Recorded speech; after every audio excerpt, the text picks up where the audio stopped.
今日は炊き込みご飯です。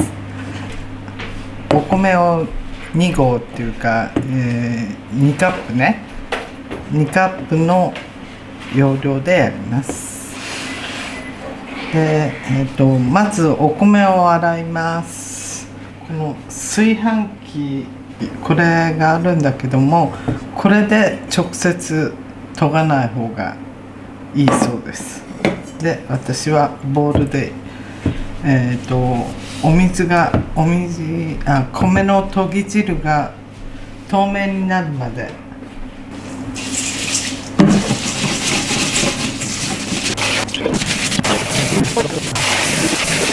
一回ねざるにあげます。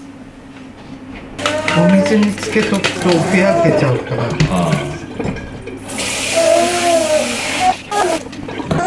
材料を切ってる間に水切って置いとく。今日はしいたけ3枚ぐらいかな。はい。しいたけじゃなかったらしめじもいいし、きのこであれば何でもいい。はい。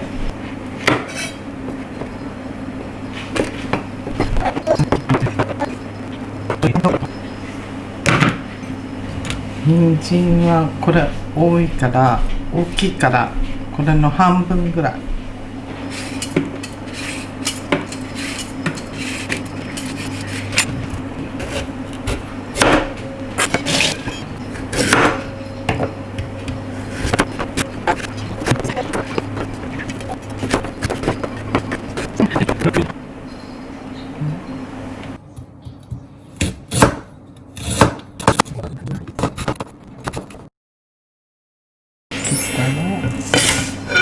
入れます。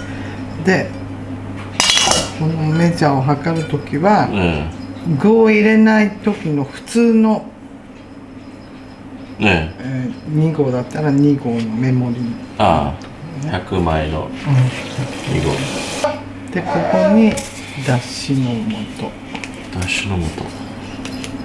本だしでも、顆粒状の、はい、でそれとみりんを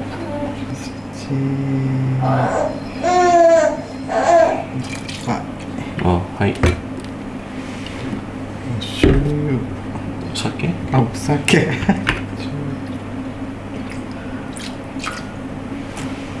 お酒も大さじ1杯ですね。はい、醤油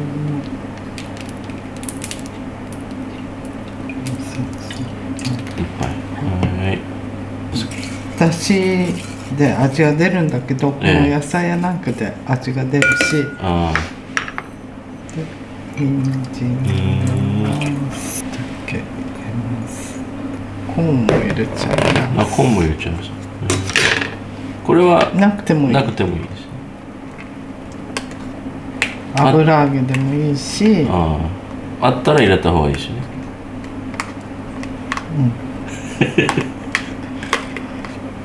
コーンの4分の1ぐらいですかね。そうね。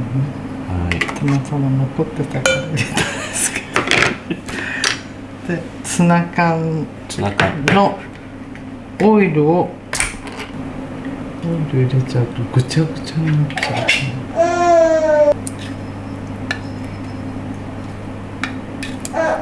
う。全部入れるんですね。はい。ツナ缶の小さい方全部。そういう色が鮮やかでいいですね。で、炊きます。で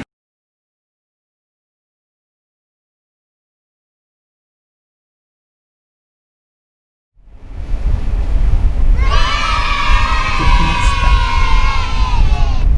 た。どうぞ召し上がれ。